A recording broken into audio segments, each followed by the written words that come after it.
Ladies and gentlemen, hello and good afternoon from Jakarta.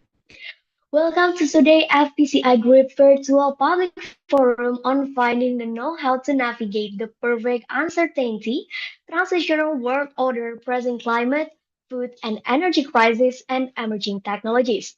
I am Naila, and I will be the master of ceremony for today's event. This public forum is brought to you by Foreign Policy Community of Indonesia, FPCI, and the National Graduate Institute for Policy Studies Grips Japan. And it is the third forum of this year FPCI Grips Virtual Public Forum Series. Today, I am pleased to welcome over 390 participants from across 36 countries tuning into our channels. Welcome to those coming in from Indonesia, Japan, the Philippines, Vietnam, Thailand, Malaysia, Singapore, and many more. Ladies and gentlemen, please welcome our panelists today, Professor Yasuyuki Sawada, Professor at the Graduate School of Economics, Faculty of Economics, the University of Tokyo, Dr. Amelia Joan Ripkaliwe, Assistant Professor International Relations, Universitas Pelita Harapan, Pino Thomas, Distinguished Fellow at the ASEAN Institute of Management, Visiting Fellow at ICS Yusof Ishak Institute, Visiting Professor at the National University of Singapore, Julio Amador III, CEO of Amador Research Service, founder and trustee of PAX Asia, and of course, our moderator, Mabda Hairunisa Fazila Siddiq, researcher at the Habibie Center, FPCI Women in Foreign Policy Fellow. Ladies and gentlemen, to begin, let us invite Ambassador Masato Watanabe, Project Professor, GRIPS Alliance. Please, with pleasure, Ambassador Watanabe.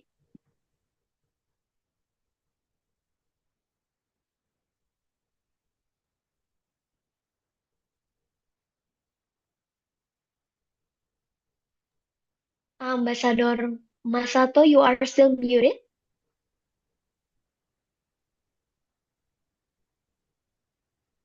Can you wait?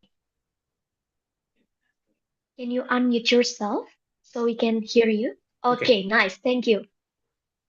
Well, it is an honor to address you on behalf of National Graduate Institute for Policy Studies Tokyo, known as GRIPS.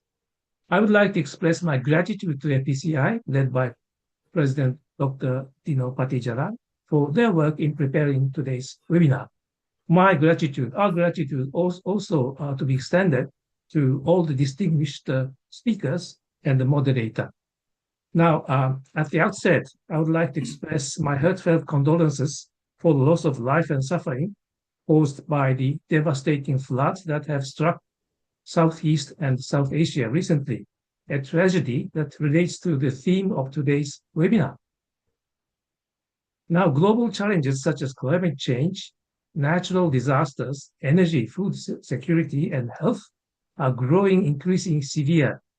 There are problems facing all of humanity that cannot be addressed by the actions of any single nation alone. Alongside rulemaking through international coordination, the provision of um, international public goods is essential, making multilateralism crucial for addressing these challenges. That said, the international community is increasingly concerned by recent movements challenging the international order and actions deviating from multilateralism. Now, the world is now multipolar, and there is no single leader to maintain international order. At this crossroads, where the Indo-Pacific region faces the choice between fragmentation or maintaining stability, ASEAN's role becomes increasingly important. Now, since its foundation, ASEAN has cultivated the importance of multilateral cooperation. By demonstrating further leadership, ASEAN can steer the region toward cooperation rather than division. Japan is expected to redouble its efforts in building partnerships with like-minded countries that share the importance of multilateralism and together with ASEAN become a force of stability in the region. From this perspective, in my view, the following initiatives are of importance and relevant. First, reiterating the importance of the international community addressing global challenges. Second, maintaining momentum toward achieving the SDGs and taking the initiative in discussions regarding the post-SDGs.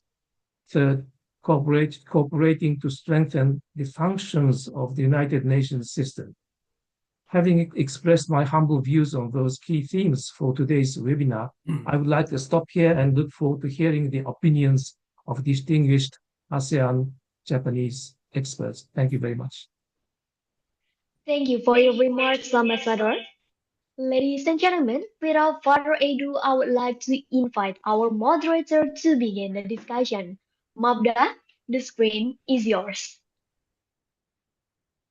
Thank you very much, MC, for the introduction. And thank you and good afternoon from Jakarta. Thank you to FPCI and GRIPS and to Ambassador Masato Watanabe as well for having me. I am Abda Herunisa Fajrila Siddiq. I'm a researcher at the Habibie Center and also an FPCI Women in Foreign Policy Fellow, and I will be moderating today's discussion. Ladies and gentlemen, before we go to our speakers, allow me to start with a quick introduction to today's session. During the high-level week of the UNGA and ASEAN summit last month, leaders highlighted that the world is heading to a new direction, one that many believe is the wrong direction. Threats from wars, conflicts, humanitarian conflicts, food, energy crisis, and the global ramifications of the climate crisis are increasingly elevated. And at the same time, personalized international relations is the new trend, and it has led to a more tumultuous world.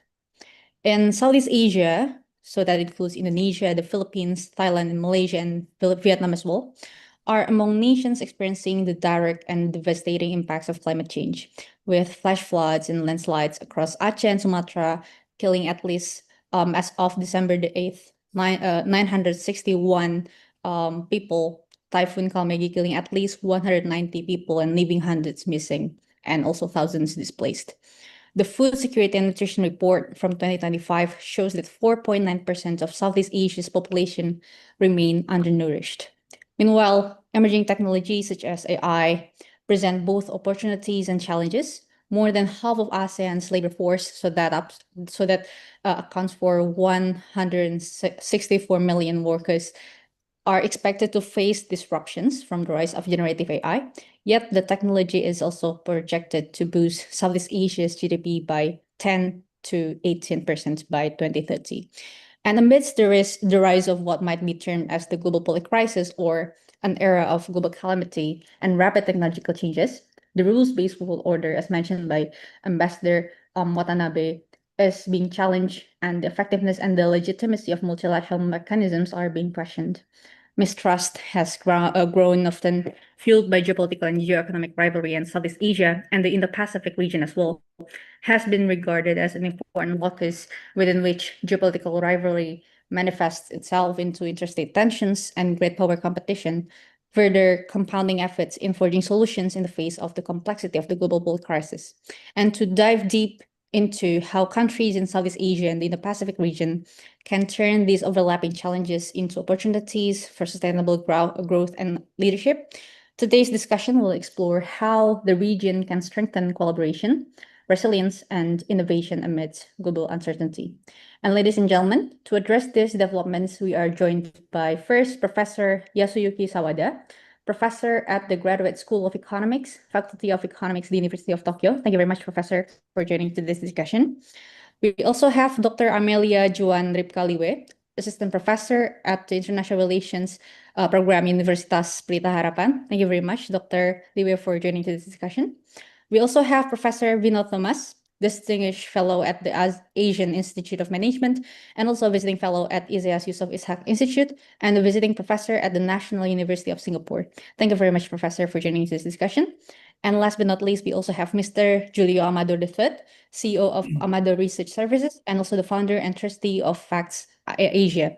Thank you very much, Mr. Amador, for joining this discussion. Now, before we begin the discussion, I would like to kindly remind all of the participants of some housekeeping rules. First, we respectfully ask participants to keep their microphones muted while the panelists are speaking. You are welcome to raise questions during the Q&A sessions, either by clicking the raise hand feature for those joining on Zoom, where you can ask your questions directly, or through the chat box feature as well for those joining via YouTube. And also, of course, we welcome all of the questions or comments during the Q&A session later on. Without further ado, I would like to welcome of the panelists on the topic of today's discussion: finding the know-how to navigate the perfect uncertainty, transitional world order, pressing climate, food, and energy crisis, and emerging technologies. So I will begin by asking the questions and also direct these questions to all of the speakers. So first, as mentioned in the introduction, Southeast Asia and the Indo-Pacific regions are often considered as an important location or locus for great power competition, but also many of the crises across various facets that we encounter today. So that includes food crisis, climate crisis, energy crisis, etc. But also the region is located within which or adjacent to geopolitical hotspots such as the South China Sea and the Taiwan Strait.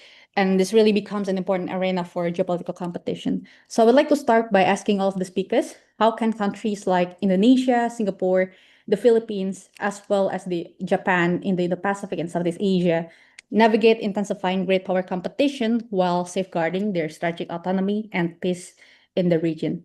I would like to first invite Dr. Amel to begin your remark on, especially how do you view these developments from an Indonesian perspective? Dr. Amel, please. Okay, thank you.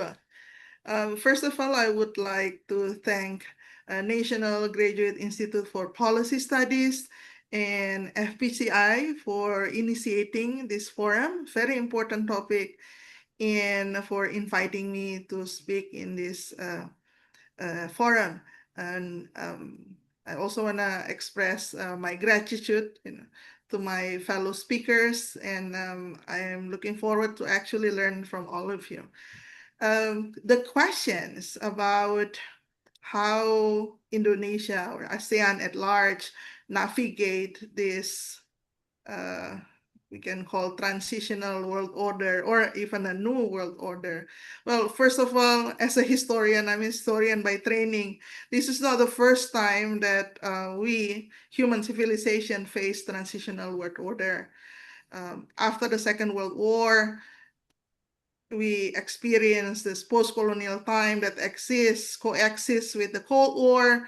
We enter the bipolar system and create the political economic system that actually is still functioning until today. The World Bank, and then later on WTO, it's still working. It's a system that still works.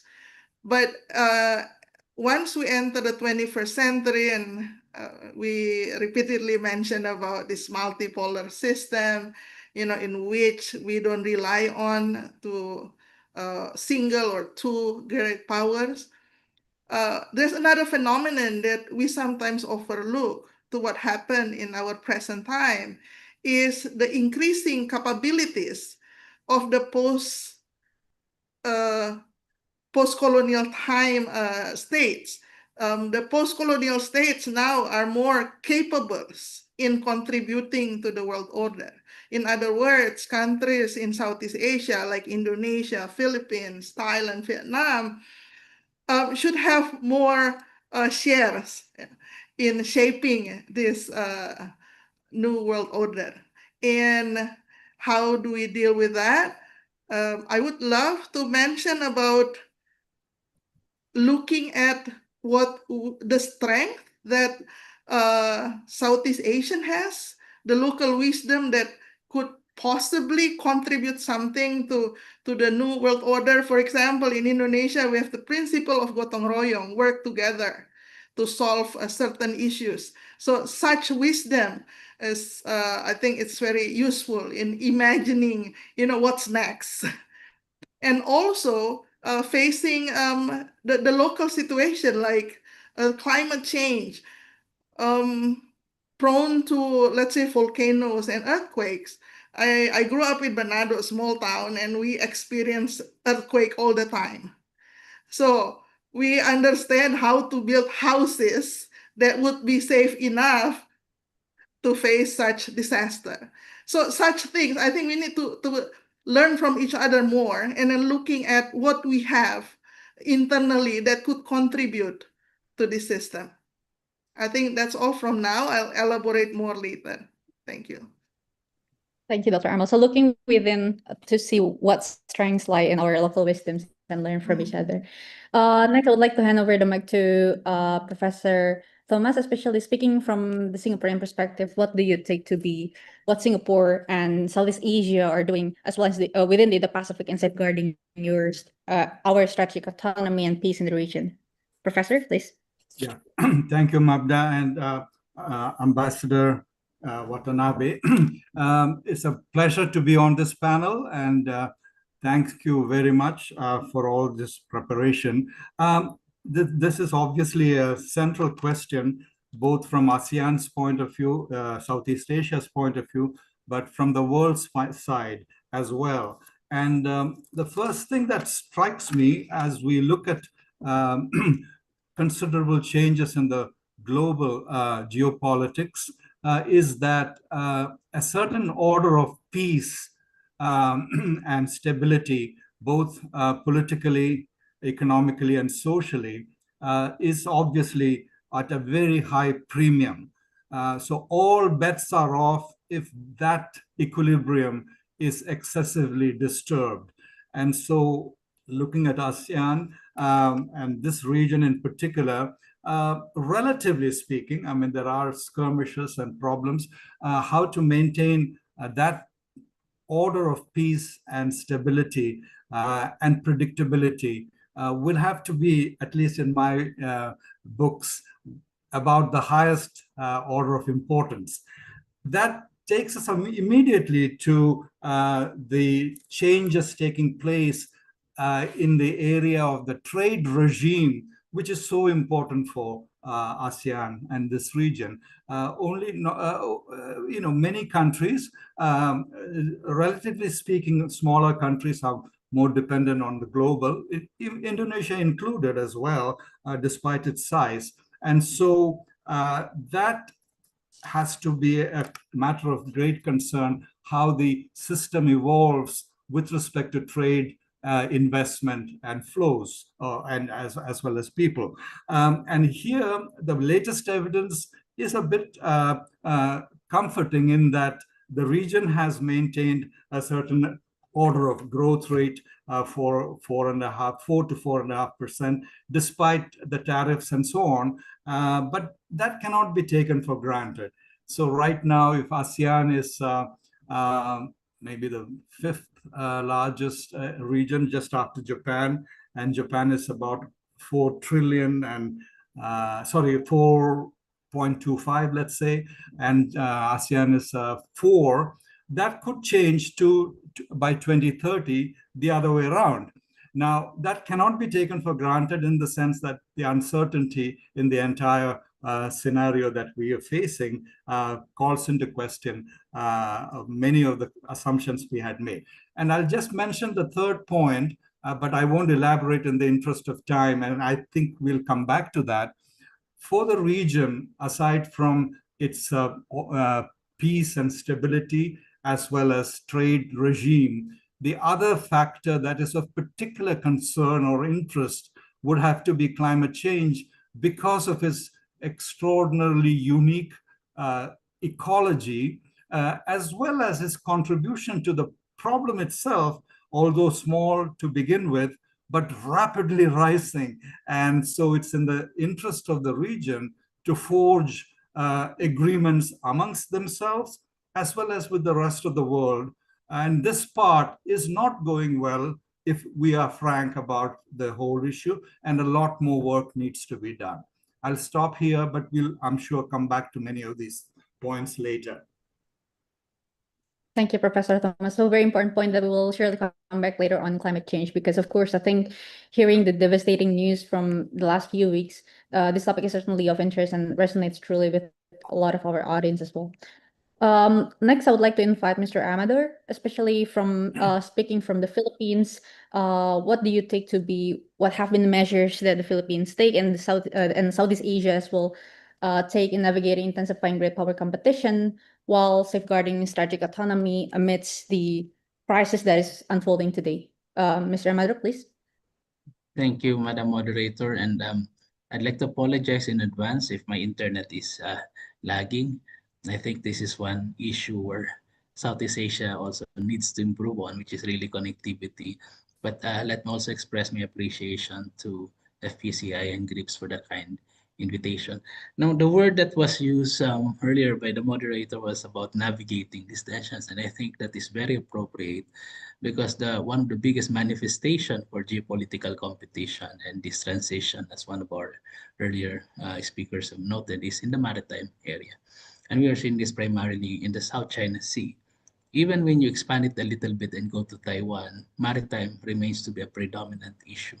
And maybe rightly so, because if we remember our history, right, the transition to the current superpower, the great power transition, primarily occurred because of the need to protect the maritime commons and the sea lanes of communication. Now, having said that, I think this is a challenge that Southeast Asia and the member countries of ASEAN really have to face on. But it's not as if this is new, right? We have faced this in the founding of ASEAN, and the very idea of founding ASEAN was to stabilize our regional environment so that a lot of the countries could focus on their internal domestic security issues. And the difference today is that most of the challenges, I mean, the difference primarily is that many of the countries do not have their domestic security issues anymore, at least not to the great extent that it was during the founding of ASEAN, but we are facing even more the face of climate change. So when we talk about, preventing disasters as becoming a norm, actually, the thing is, um, typhoons and earthquakes will be the norm, right? And responding to them is the challenge actually because most of us are already very stressed. Most of our countries are already very stressed because we get hit no, by two typhoons or three super typhoons a year, a massive earthquake or volcanoes erupting. And many of us are actually, particularly in Southeast Asia, are facing this alone. So, but going back to great power competition, I think uh, we in ASEAN have to consider the fact that we put a lot of stock in ASEAN, but formally ASEAN is still in fact an interregional uh, association of governments, right? It is not a supranational organization. So responding to great power competition is a matter of national interest rather than a shared regional interest. So first, we also have to look into the fact that we talk about an ASEAN community, but the very structures that support ASEAN community are not a community, right? They are interregional. It's still an interregional organization. That means that states still put a lot of stock towards national interest, national security, and so on. And that the way that we will respond to great power competition is first and foremost a matter of what is important to each member state rather than what is important to ASEAN as a whole. And we will see this, right? Instead of strengthening our regional ability to be still platform convergence, some of our member states start looking for memberships in other economic and security bodies. This is not a criticism, but this is a mere reflection of what is the reality for us in Southeast Asia. So I think I'll stop there, and then maybe in the forthcoming discussion we can elaborate some more. Thank you. Thank you, Mr. Amador. So very important point on how in a lot of cases, and given the fact that how ASEAN is structured itself, of course, in a lot of cases, national interests tend to take primacy, and I think that's a very important point to take it. Also, how climate change and climate change induced disasters has become the new normal, so to speak, in today's event is something that is also very important to note as well. I would also like to invite Professor Yasuyuki Sawada, especially speaking from Japan, and also, being a very close partner to ASEAN. As a very important partner to ASEAN, what does Japan take to be the measures that is important to navigate the great power competition amidst the crisis that we have now, especially in terms of how do Japan seek to contribute to peace and stability in the Pacific? Professor? Yeah, thank you. Thank you very much. I'd like to join other panelists to thank Grips and Professor Ambassador Watanabe and other members to have these very critical issues. And I hope my views from Japan. And now I'm sitting in the ivory tower of the university, but I hope some insights are useful. So navigating intensified great power competition and autonomy and peace and stability can be, theoretically speaking, can be substitute or complement. But as Professor Bino Thomas said, Asia, ASEAN, and East Asia, including Japan, have been relatively well, and also global economies fairly working and growing well. I'd like to make three comments. I think three domains. I think I can make some remarks from Japan's viewpoint.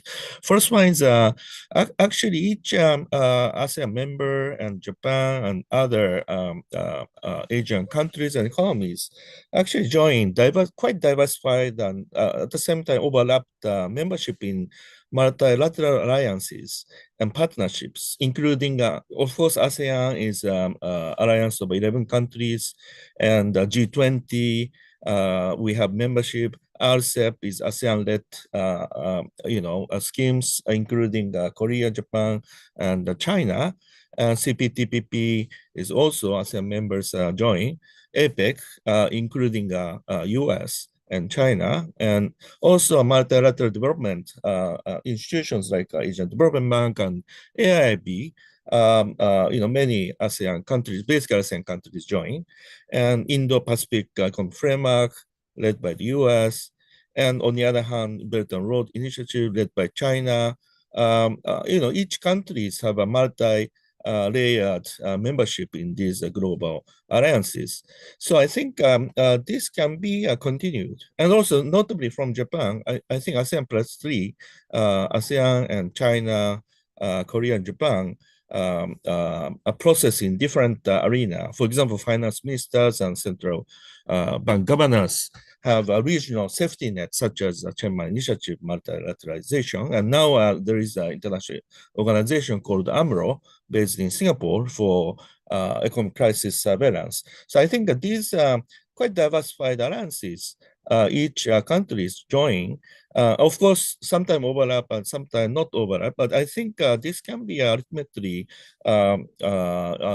segue for more rule-based and open and multilateral global economic policy framework. So I think this is very important domain I'd like to mention. And secondly, of course, there are common regional issues. As President Amado said, that natural disasters, disaster triggered natural hazards, a big regional common threat. And also pandemic is not only Asia, but also globally, it was a big disaster. And then, within ASEAN or within Asia, we need a more investment for connectivity related to infrastructure to facilitate more, value chain trade and resilience, enhance resilience. So, of course, on top of this, we have a different speed. Demographic change is ongoing and rapid digitalization ongoing. So I think that there are common regional issues, and we can work together. And I firmly believe, and these common issues in order to tackle these, as I mentioned, multifaceted and overlapped alliances and partnerships can be a quite important foundation for nurturing a mutual trust and tangible cooperation actions among the partner countries, including ASEAN and China. And Dr. Amelia said Gotong Royong. I think Gotong Royong in Asia-wide or global-wide Gotong Royong is quite important for, working against these common challenges. And thirdly, but not least, having this said, achieving a diversification and a selective concentration is necessary to diversify away, some tensions arising from a great power competition. So I think each country has a different environment and different conditions. So I think each customized way, each economies from the economic viewpoint, building up a resilience of such a network or diversifying away, and also less reliance on China and US, too much reliance on trade and investment in China and the US. Probably that's one of the key common elements for ASEAN economies. And with that respect, I think Japan, together with Korea and other development partners, I think we can further contribute to enhance the resilience of each individual ASEAN and East Asian countries. So I stop here. Thank you. Thank you, Professor Sawada. And I think some of your points, and especially the sort of new patterns of multilateralism with how it's multi-layered, sometimes overlapping, sometimes it's not. It brings me to a nice segue to my next question, which will be about, of course, BRICS, which I think is something that has been very much discussed about lately as well.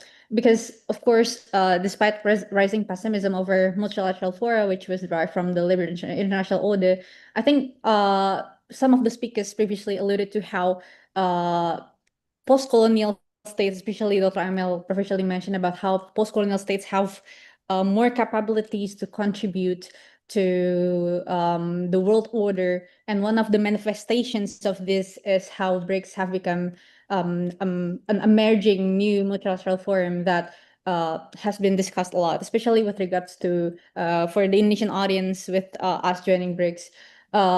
When Indonesia joined the G20, there were expectations that it would help amplify ASEAN's voice in that multilateral forum. But now with Indonesia joining BRICS and Malaysia and Thailand expressing interest as well, my question would be, what implications might this have for ASEAN and its member states? Is the reactions the same with how it was when we joined G20, for example? Or could this development expand Southeast Asia's presence on the global stage? Or does it risk creating challenges for regional cohesion and the role of ASEAN as an institution? So I would like to direct this question first to Dr. Liwe. Please, Doctor. Thank you. Now it's about a multi-layered, multilateral platform.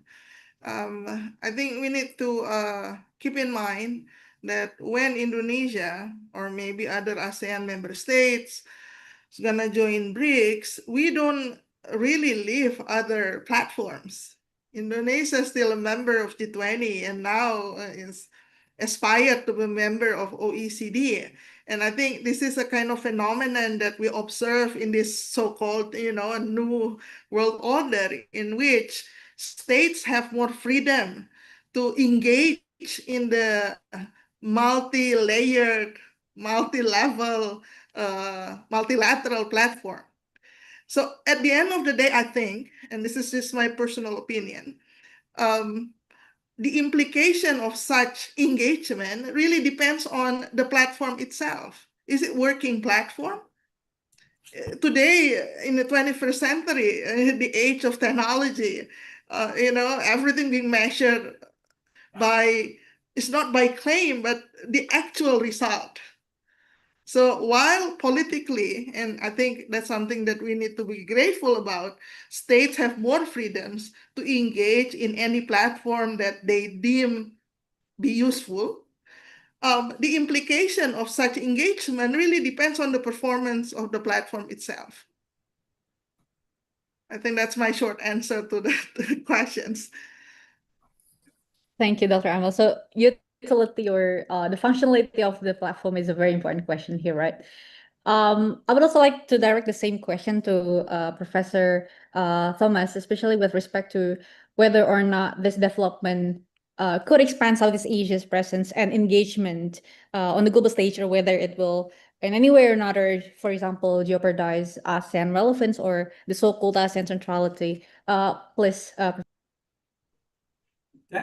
Thank you very much. Yeah, I go with Amelia's take on this very much.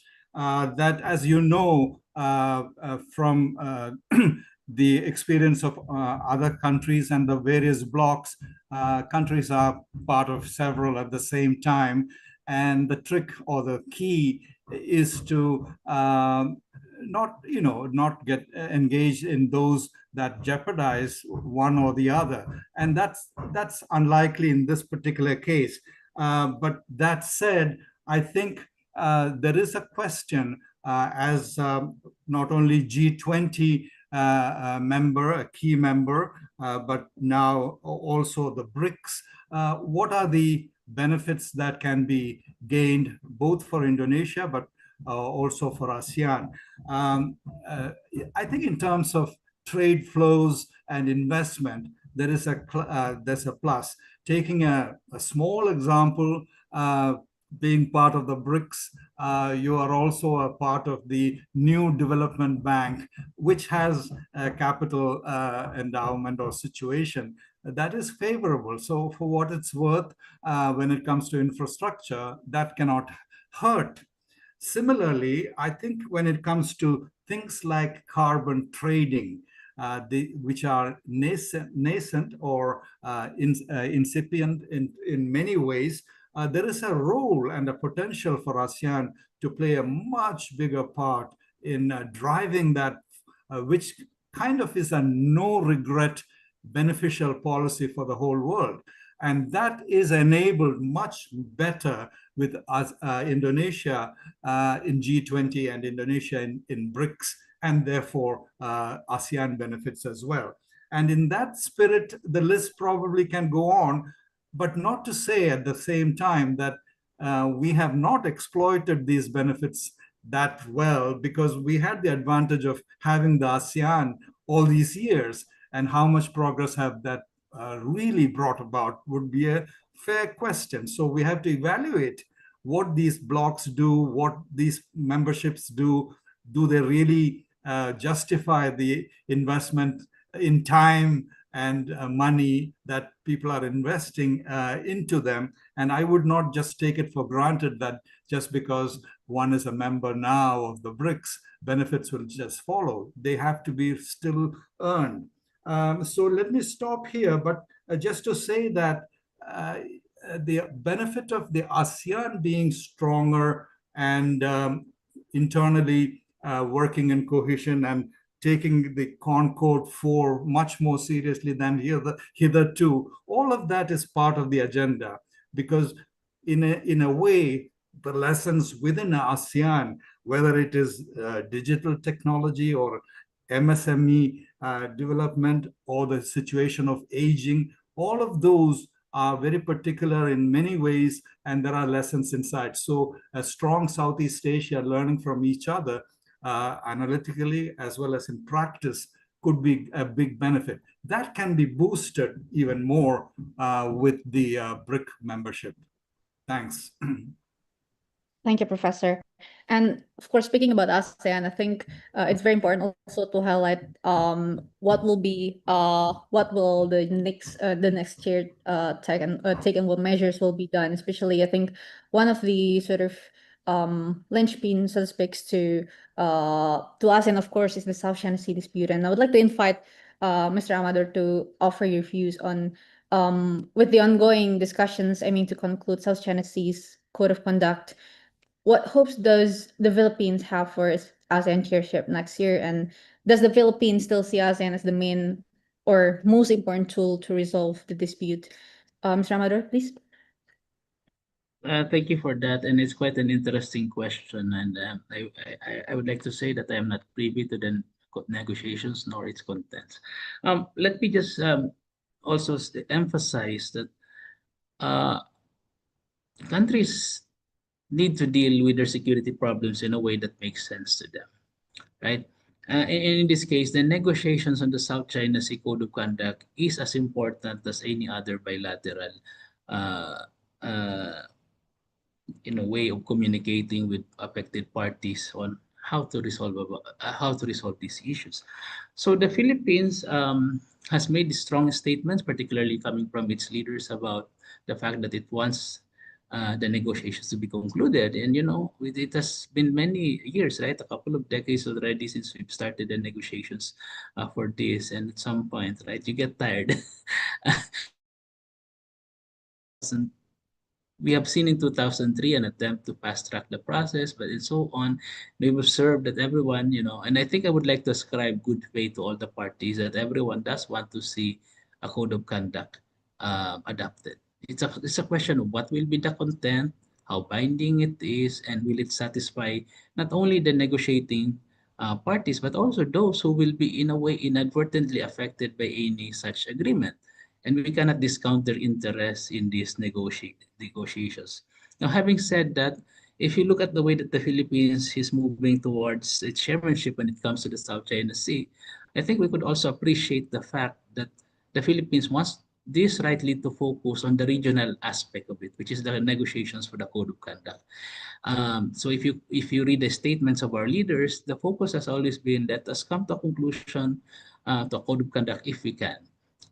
In fact, the bilateral aspect, that is the tensions between the Philippines and China, have not been spoken in this because the Philippines rightly wants to give attention to the regional role of ASEAN when it comes to these negotiations. Having said that, let me also qualify a little bit. No? I mean, we were talking about, like our colleagues from Indonesia, we're talking about BRICS and other such memberships. We also have to look into the fact that the way that these tensions have been developing and the way that we have been responding have also um, led to more sub-regional and unilateral approaches, right? Approaches that are contingent on hedging or at least also protecting some of the interests that may not be negotiations on the Code of Conduct. These are valid approaches. They are something that we have to look into. They need to be done unilaterally. And I'm sorry if I'm breaking, I think. Yeah. So there are ways that we can manage these disputes multilaterally. This is why we want to negotiate for a code of conduct. But we also have to look into other more pressing national security interests, which lead some countries to form unilaterals. And I would just like to emphasize as well that the code of conduct is not going to be a tool to resolve these disputes. The most important use of the code of conduct is to provide a framework for managing the tensions that come about because of disputes. So one approach that the Philippines has taken to resolve this dispute was take China to the arbitration, right?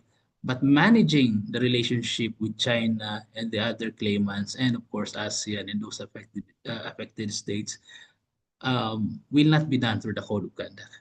I mean, the management of the tensions will be done through the code of conduct, but there is a resolution will not be through that code of conduct. Thank you. Thank you very much, Mr. Amador. I think that's a very important point on what to look forward next, of course. And I think it's very important to emphasize that in the Philippines also hold very importantly what will be the interest of the region as well. Of course, I think aside from the sort of challenges that the geopolitical competition poses the region, other than that, I think we also have to highlight what opportunities are there, and one of them is, of course, AI. So I'd like to invite Professor Sawada to highlight, of course, what opportunities lies with AI, especially when we derive or distill lessons from what Japan has successfully done, especially in regards of how it successfully highlight AI as a very important driver for digitalization internally within the national level as well as the regional and global level. And Japan is rapidly expanding its AI market. I think it's at the moment is valued at 8.9 billion US dollars in 2024 and projected to triple in 2029. So it has transformed a lot of sectors as well. In terms of what lessons learned can the Southeast Asian stakeholders learn from Japan's approach? What do you take to be the most important aspects of how it has shaped its AI strategy and governance up until this point? Professor, please. Yes, thank you. Thank you very much. It sounds like we suddenly shifted our gear to from a geopolitical risk to AI, but actually it's not. I'd like to emphasize our daily life and farms and the private sector operation and government surrounded by a potential big risks, mega risks. One is triggered by natural hazard, and the other one is geopolitical risks and economic crisis. Actually, arrival of new technology can be a really big threat. So I think in this panel, it's very important to discuss how arrival of AI can be really good for us or may generate adverse impact. And these different mega disasters can be compounded. So I think we have a lot of issues to discuss altogether. So thank you very much for asking Japan's AI policy. Actually, one feature of Japan's AI is friendliness. Friendliness for human being and also users. And Japan adopted AI Promotion Act actually a couple of months ago, September 2025. And that's around the how to make society friendly development of AI. So that's the main issue. R&D, capacity development, multi-stakeholder engagement. This should be, towards a more, friendly well-being and society. So some concrete example. So daily life, maybe same to you. I use AI a lot, ChatGPT or LLM, large language models, for correcting. Actually, I do lots of data analysis. So correcting statistical package coding errors. That can be done by AI very efficiently. Also making tables for academic papers, charts for the projects, and also checking spelling and English spelling, English grammar. I use AI and I feel I gain a lot. I used to ask my RA or some company for checking English, but now I don't need to ask or beg my RA at 3 o'clock in the morning to finish up this, coding correction. So actually, AI has been a very beneficial, and I feel my productivity enhanced a lot. Actually, there are a few emerging, very serious, rigorous academic papers showing the same. One of my colleagues, actually 3 of them, wrote a paper using some taxi company in Japan. AI is now adopted. So that's the AI-based route navigation system for taxi drivers, but also incorporated where are the potential passengers located using past historical data. So, and that navigation device is very useful for actually lower productivity or new taxi drivers. So actually those who are lagging behind seems to gain a lot. Although, expert drivers who has a long experience, they know where to go, 3 p.m. on Wednesdays, right? So actually AI, if wisely designed and used and, implemented, that will enhance low productivity people's ultimate outcome. So actually, this is very important because wisely AI is used. It's an improvement for overall well-being and narrowing down the technology gap. And other data or paper using BPO company based in Manila. There are many call centers in Manila. And actually, the paper or study is done by a Harvard Business School researcher. So they incorporated AI-assisted, some chat box to help call center workers, response to their customer call. And again, low productive workers gain a lot. And those who are already high productivity and experience, they don't need, these AI assistants. And another experiment using a university college student, and that's an experiment of the use of ChatGPT. Again, ChatGPT use, lower, writing kind of experiment, and low capacity student gain a lot, whereas a high capacity student, they don't need the AI to improve their writing. So actually, AI, this evidence really encouraging. AI, if wisely designed, wisely rolled out, that's really enhance equality of overall well-being of society.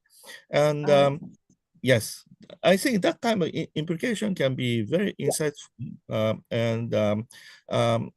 Again, Japan is trying to push this human-centered AI for inclusive and fair society, how to maximize the benefit of AI. So, of course, in order to maximize, materialize this, very careful, system is important. Multi-stakeholder system.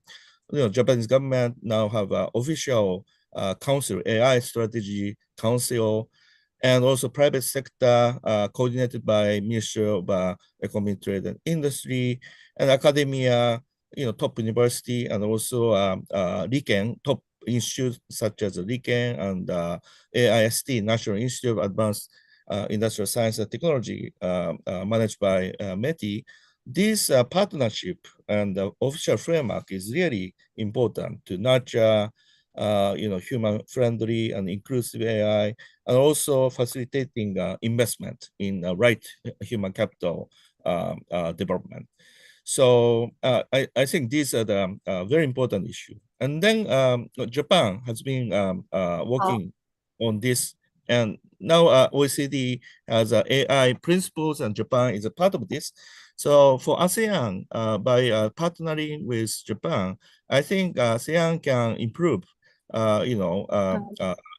tackle this potential divide, and then Professor Sawada, if you could wrap up yes. your statement due to the Yes. time constraint. So Thank you so much. actually, ASEAN-Japan partnership, we can mutually gain to materialize more egalitarian and inclusive regional society, and also ASEAN itself can, expand their voice at the global arena of AI, such as OECD AI principles discussion. I stop here. Thank you. Thank you very much.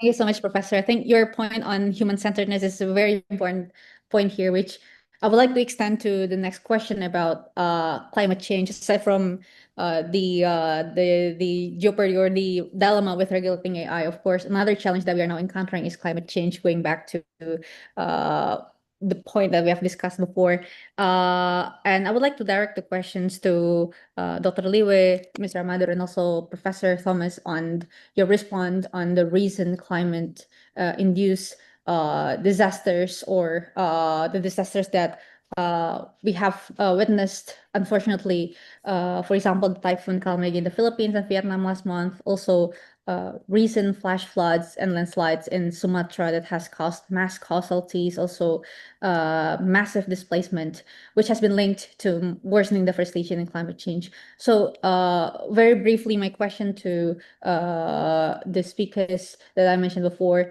what urgent measures should government and regional actors take to strengthen climate resilience and prevent such disasters from becoming the new norm, as we were discussing about earlier? So I would like to invite Dr. Liwip. Please, very briefly, I think in 1 to 2 minutes, what would be your response to this development, and what can we do to enhance our resilience? Thank you. I just want to repeat what one of the speaker, Mr. Julio Amador, mentioned earlier, that like Indonesia and Philippines, we are going to continue facing earthquake, typhoon. What should we do? ASEAN has a platform already, and then I'm so surprised that just like what happened in Indonesia. I mean, the disaster preparedness seems doesn't echoes what ordinary people would think, we should have prepared ourselves, through common trainings. ASEAN has ASEAN Declaration on Sustainable Resilience. There's so many platforms within ASEAN. AHA Center conduct so many trainings on, how to face climate disaster preparedness. So, but it doesn't reflect when it comes to a national disaster.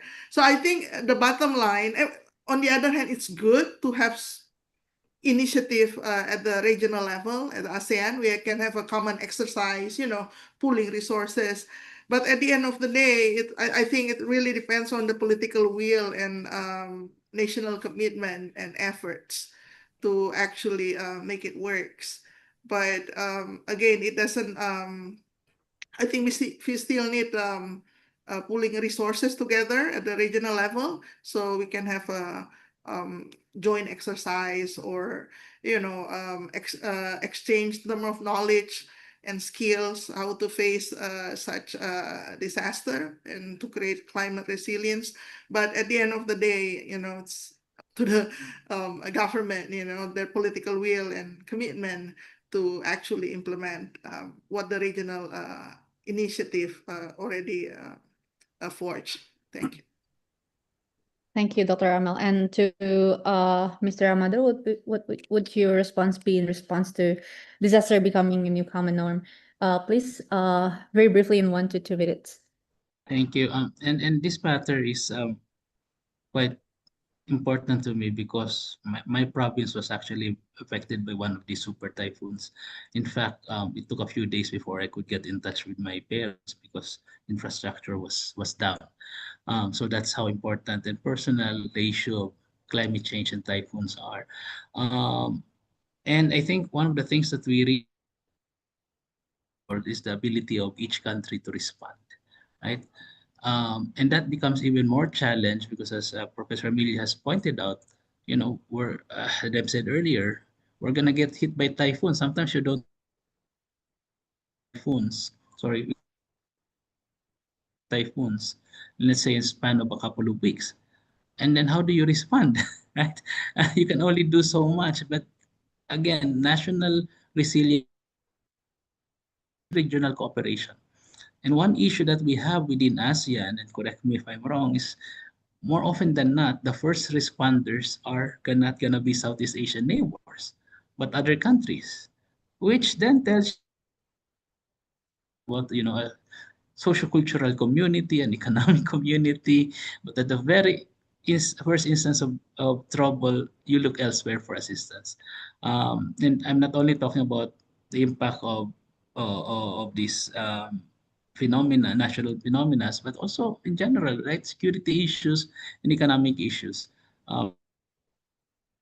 That what you will, but it also speaks to have that we really do need to prioritize the impact of climate change, the impact of natural disasters, because this hits the bottom line. Typhoon damage infrastructure will cause problems in your supply chain and your supplies and so on, will have an impact on food security and energy and so on. And so this is a massive issue, cooperation for us to respond to properly. Thank you, Mr. Amador. And lastly, to Professor Thomas, what would your take be on the climate crisis? What can we do together? Very briefly, for 1 to 2 minutes, please. Yeah, thank you. Please cut me off in 2 minutes. On this very big topic as well, I think the Southeast Asian story that's evolving is only getting more difficult. Not only floods and storms, but also heat waves. People cannot even farm during the regular hours, and they would have to farm at night, plant the seeds at night. And that situation on both heat and flooding is progressively getting worse by all accounts that we have seen. So faced with that, I think what we witnessed this year is quite dramatic. Not just Kalmaegi, but the series of floods that have taken place, hurting lives and livelihoods, lives lost, 1,000 dead in Sumatra. That is a large number. So the question is, what is the role of the region in anticipating it? And I say anticipate purposely because much of the financing, that the little financing that's available, very little financing that's available, goes to disaster management after the event. And that is absolutely essential. But the prevention of this or anticipating that ahead of time is becoming a bigger and bigger need. And that's where ASEAN and all the blocks that we talked about earlier could play a much, much bigger role because that doesn't happen automatically. The market does not deal with that. It's a public good. And so how can one not only adapt, which is coping, which is absolutely essential because the train has already left and the climate is getting worse. And so you have to adapt, but also mitigate, which is really the prevention side. And that's politically very difficult for a country to do because we are worried about competitiveness vis-a-vis another country, right? And that's fair. However, if the region and more regions act together, that, whether it's carbon markets or carbon pricing or carbon taxation or whatever it is, all follow something similar, then the fear of competition being eroded would be that much less. So we have a huge agenda and it's a real threat, and all bets would be off if this is not handled with a sense of urgency that is frankly lacking, not just in Southeast Asia, but everywhere. Thank you. Yes, thank you, Professor. So that concludes our moderated discussion. So we will move on to the Q&A session. Thank you very much for all the speakers. I think all of your points will feel a lot of interesting questions coming from the audience.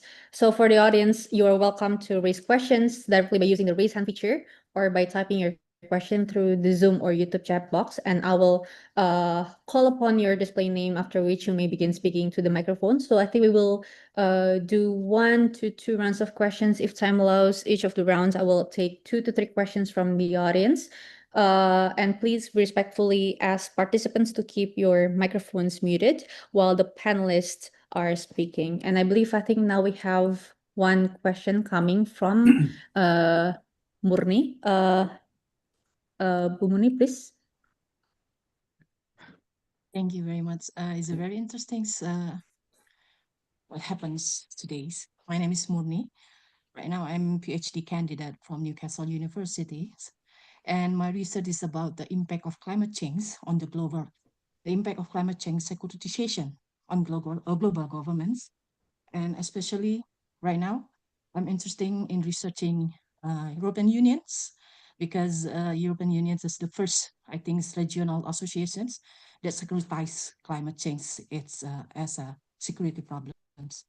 During my research, I'm finding that when we facing word like security or securitizations, some countries seems a bit afraid with these words because based from Copenhagen's theories, securitization involving military, involving something more powerful, extraordinary measure, threat, something like that. But what we discussed this morning, in my place this morning, what is discussed today is all about the emerging of non-traditional security issue. It's not traditional security issue, but non-traditional security issue. And I believe the ASEAN itself is already concerned with this non-traditional security issue. But I'm still not seeing this kind of impact in ASEAN as regional associations. The power I'm not fan of securitization, but I'm enthusiast to talk Ms. about Moni, very securitization. sorry, due to time constraints, could you please keep your questions very brief? Thank you. So I just want to see, is this securitizations is if ASEAN do this securitization in this emerging non-traditionals problem, is this possible, or there is a problem or challenge that why ASEAN cannot say like AU say this is security problems? Thank you very much. Thank you very much, Ms. Mooney. I think that's a very important question on is it possible to securitize the challenges that we have discussed about today. Next, I would like to invite Ahmad Saleh to deliver your question. Please keep your question brief in the interest of time. Thank you. All right. Thank you so much, moderators, my respected speakers. Very big views coming from the speakers. Very comprehensive views expression from the speakers. I would like to raise one issue is regarding what's mentioned from the moderator about it's related about the security issue about Taiwan. It is very dangerous issue and it's very big issue for Indonesia and so the whole countries in the ASEAN. Yeah, the problem is about nation state and state sovereignty. If we go back to the idea of the, for instance, for People's Republic of China, about intention to capture this country, we have come to the setback in the modern era of the country. The concept of state sovereignty we have to uphold. If we return to the back idea of China, so you have to go to the previous experience. What happened with Indonesia, with Timor-Leste, East Timor? What happened with Pakistan from India? What happened about Singapore from Malaysia? They can reclaim about their own previous sovereignty about historical rights. This is very dangerous situation. So this is very big threat for all countries in the regions. This is the important thing that we have to be aware about this one. It's not a small thing. It's very dangerous.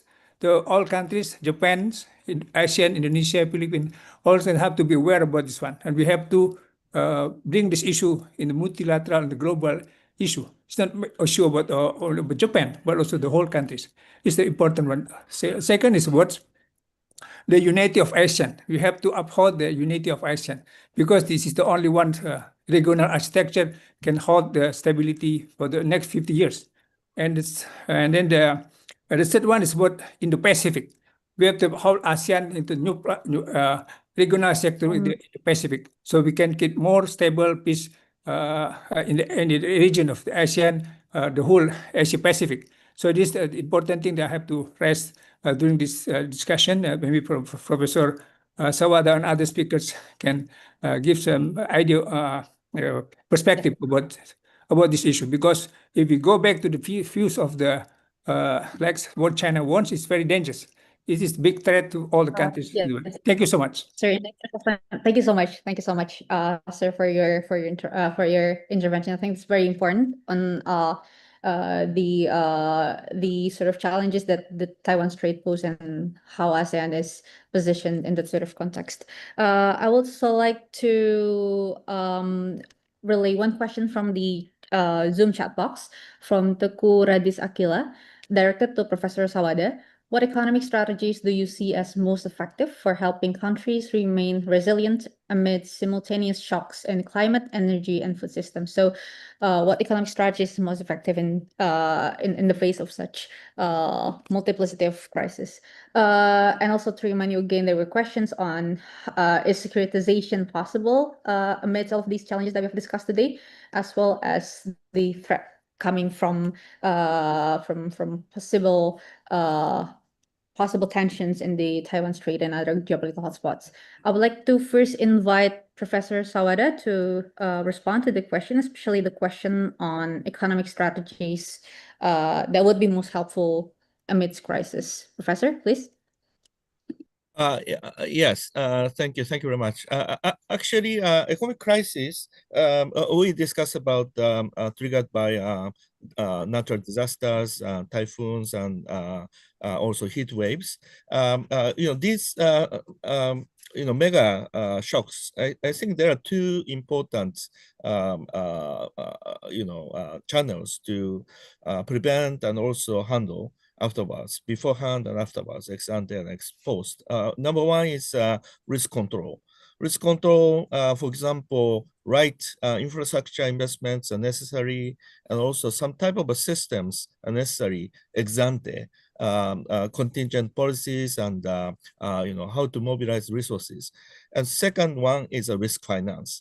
So when it comes to the actual disasters and huge loss, I think for recovery, lump sum amount of resources are necessary. So how to handle, these cost dimensions efficiently, these are important. And both sides, actually for infrastructure investment, mobilizing private investment in some type of infrastructure is critical. And also risk control, of course, we need to tap knowledge and network of a global reinsurance and insurance network. And actually a disaster fund around ASEAN recently, CDRIF, has been started as a nationwide, index type research, disaster fund. So I think these, systems, in order to design and build up, actually close partnership and very forward-looking partnership between government and private sector, as well as the civil society, is really critical. So, not only these disaster-triggered natural hazard, but also crisis and technology disasters, AI, potential disasters we discussed. Actually, these partnerships are really critical. So that's my quick response to this very important question. Thank you, Professor. I would like to hand over the microphone to Dr. Amel, especially I think in response to the question on, of course, I think when we're talking about securitization, it's a very delicate question, especially in Southeast Asia context where threading the line between what is security and what is not is a very delicate and a very is a question that we have to carefully take. So, Dr. Amelia, please. Okay, well, thank you. Very interesting questions and important indeed. I think in certain occasion under certain law, military in fact involved in the disaster situation. For example, to provide disaster relief. But I don't think when it comes to disaster, securitization would be the right approach, because when government deploy its military and also a certain strategic resources belong to military to for disaster relief, it only point out just a few elements of the disaster itself. So I do agree with Professor Sawada when it comes to disaster issues. You need to talk about risk control, contingent policy, risk finance. So all this dimension cannot be covered by securitizing disaster. So I think when it comes to disaster, this is like the problem of all. We need to chip in. Yeah, collaboration is so much needed. So Thank you. So that reminds us of the importance of collaboration, and of course, I think highlighting the multi-stakeholder nature of all the solutions that we've talked about today is also very important as well. Professor Thomas, do you have any response to any of the questions, especially I think with respect to what would be the right strategies in the face of shocks, especially in the face of climate and energy shocks that we're encountering today? I think a lot of good things have been said about it. Only to add, perhaps, that the interrelation among energy, food, and disasters. I mean, that has been emphasized in the synopsis. That is really something very live for the region, because energy requires more and more sources of energy, and switching from fossil fuels is proving to be very difficult. But eventually, without that switch, particularly from coal, it's hard to imagine how the global or regional warming could be contained. So the relationship of having enough energy for food production and everything else, but switching to renewables will have to be one of the biggest, tough but biggest agenda items on which Indonesia, Thailand, Malaysia, Singapore, all these countries have a great interest, a lot of initiatives, but all would admit that it's still beginning to scratch the surface in terms of the initial condition, which is very heavy reliance on fossil fuels. So that has to be one, frankly, concern that we should all deal with. And there, the regional part that I think Amelia or Yasuhiko emphasized comes into play in the sense that if it is energy and clean energy, can we export within the region much more, including subsea cables, new technologies, and one day hydrogen. These would be now imaginary things, but real solutions to a very tough problem that there is no point talking about moving away from fossil fuels unless renewables can capture that space and provide people with low cost energy. And so if the cost can come down and if regional relationships, Indonesia to Singapore, and if you can go on with a list of examples where there are ideas and initial startups, but can they go to scale would be the question. Very important point. Thank you very much, Professor Thomas.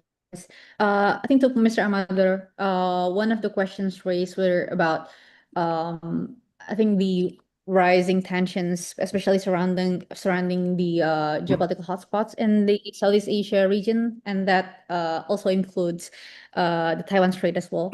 So, what do you think would be the importance of ASEAN in the midst of everything that is unfolding in terms of the geopolitical hotspots mentioned earlier? Mr. Amador, please.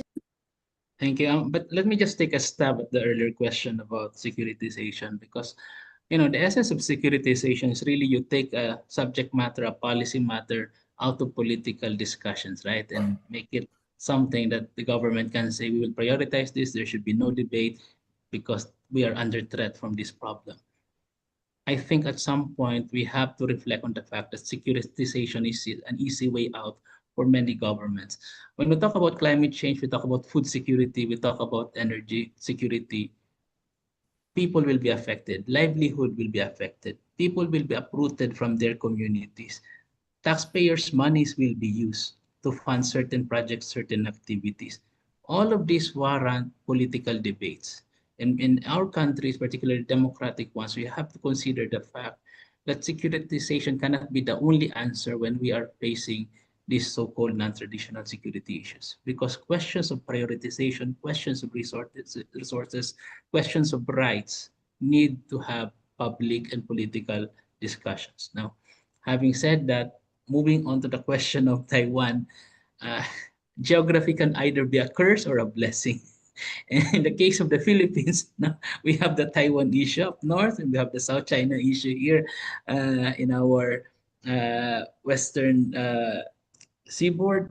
And that should tell you, the challenge to the Philippines when it has to deal with geopolitics, that this is real for us. It is something that we are facing directly head on. But, I mean, I will leave it to my government to give a response. But what I can tell in the context of ASEAN, that this is something that we should be concerned about, not only because it affects an ASEAN member state, us and some other claimant, but also when we talk about the traditional security issues that bedevil us in the region, we have what? The Cambodia, we have the issues of Myanmar. Those of us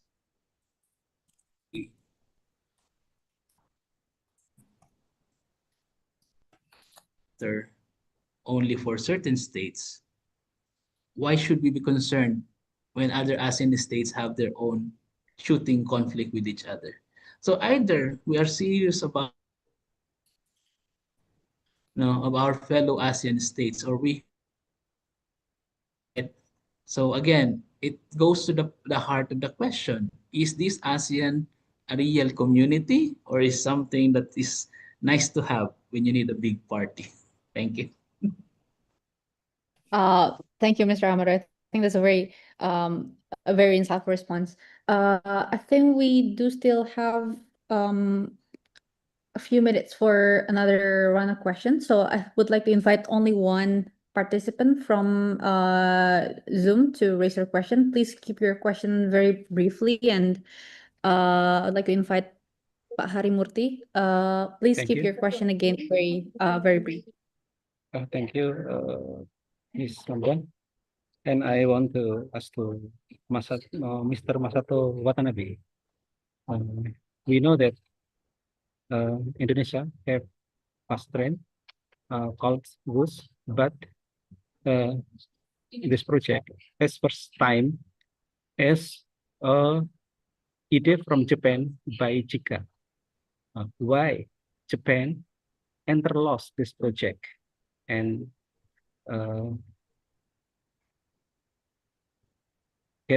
give to China to make fast train in Indonesia? Thank you for Mabda and Mr.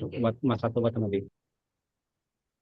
Yeah, thank you, sir. And I think we also have another question from the chat box, which I think will be very appropriate to close today's session, which is from Peter Wang.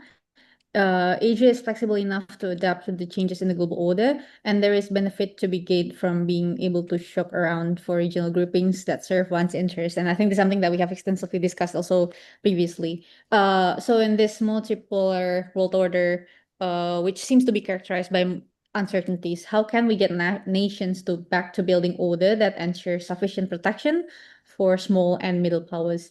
So I think this question, I think, is also good to wrap up today's discussion. So I would like to first invite, I think, of course, there were a question directed to Ambassador Watanabe. If you're available to provide a response to the question.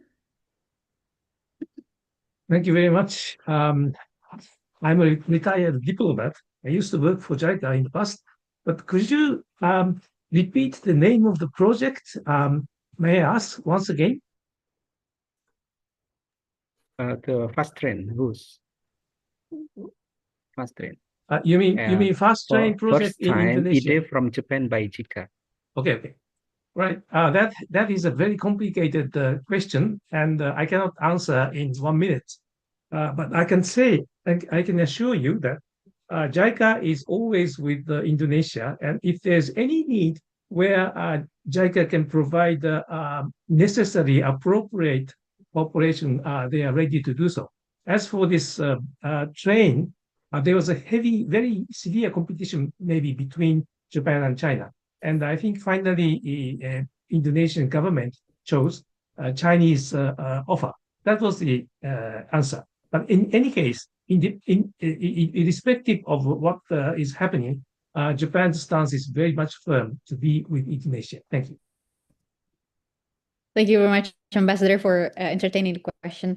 And I would like to move on to the speakers to respond to, I think, the last question on how can we get nations to back to building order that ensures sufficient protection for small and middle powers. I would like to first invite Dr. Amelia to also, I think, provide your concluding remarks in 1 to 2 minutes in response to the question. Thank you. I'm sorry, can you repeat again? Like how the middle power? How can we get especially small and middle powers to get back to building order that ensures sufficient protection for small and middle powers? I see. Okay. Very interesting question. It's I think we should go back to the fact that today with all nations are equal in terms of we have sovereignty, but the resources that we have are quite much different. The capacity building are also different. And therefore, I think that's the point that why we need collaboration. because it's impossible in the international order that a state, no matter how strong it is, will be able to provide themselves for all they need. And actually, there's one terms that I found it kind of worrying in the terms of in the Torah is, what is it, in individual international personalized international relations. Personalized international relations is not international relations at all.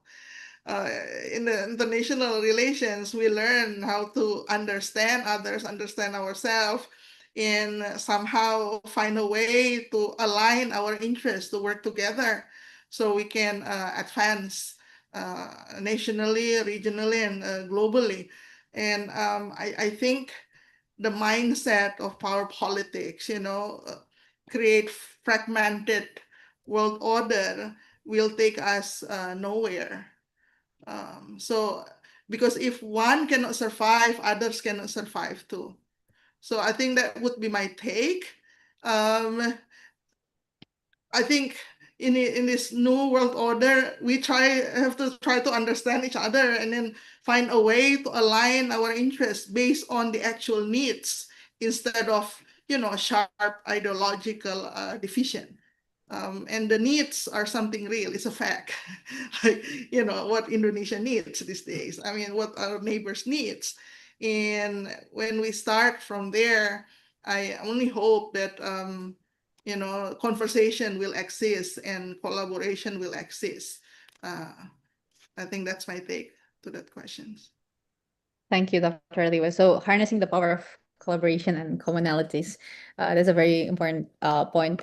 To Professor Thomas, please, what are your takes on the question? And also very quickly, I think in 1 to 2 minutes, your concluding remark. Magda, I'll give my time on this one to the next speaker. Yeah, I think you are running out of time. Yeah. Thank you, Professor Thomas. And to Mr. Amado, is there any response to the last question? Yeah, I mean, it's quite interesting because that was the ASEAN project, right? They need to have regional collaboration, cooperation. I think the problem is when we stagnate and not evolve, because at some point you will find that there will be other powers who are willing to shape norms, shape cooperation, and so on in ways that benefit them. As Professor Thomas mentioned, many of our international and multilateral organizations and groupings are working. No? But as with many of these, and even with ASEAN, some are also evolving because countries that were less economically powerful and less, militarily powerful in the past are quite different nowadays, right? So that means that they also want to see some sort of change, and those powers that are still as significant today as they were yesterday may not want to easily accommodate those changes. So we are in that situation where, yeah, I agree that the states will have to look for regional groupings and other associations that will work to advance their interests. But at the same time, if this region, if Southeast Asia is committed to ASEAN, then we must help ASEAN evolve as well. We are seeing within ASEAN several of these conflicts that are cropping up between and among member states. We still do not have the means to find ways to discipline, these states and to help them move along, right? In some other regional groupings, there are agreements that you cannot join them until such time as at least you minimize or resolve these territorial or internal disputes. We don't. We just let them in, and then we suffer the consequences. You know. So I think that has to be one thing that we need to talk about regionally. How do we help evolve our institutions evolve? How do we protect the interests of not only within ASEAN but those of our partners who are working with ASEAN? Because that goes to the questions and also in the chat box. Many of these questions from whether the bilateral dispute between Thailand and Cambodia, or Myanmar, or the South China Sea, or the other non-traditional security threats that are facing us, many of these will have to be dealt with on a platform. No, and this platform already exists, except that we have not allowed this platform to evolve to something else, right? Because then that also gives us some space to deal with security issues either bilaterally or multilaterally. Again, all of this will be useful, but I would emphasize that ASEAN also needs to evolve, and we need to help it evolve towards a real platform for cooperation and convergence. Thank you. Thank you, Mr. Outer. And last but not least, Professor Sawada, if you have any concluding remarks in reflecting to today's discussion, please? Yes, thank In you. 1 minute. Yeah, I learned a lot, and Super Express in Jakarta, that indicates a huge amount of investment in infrastructure necessary.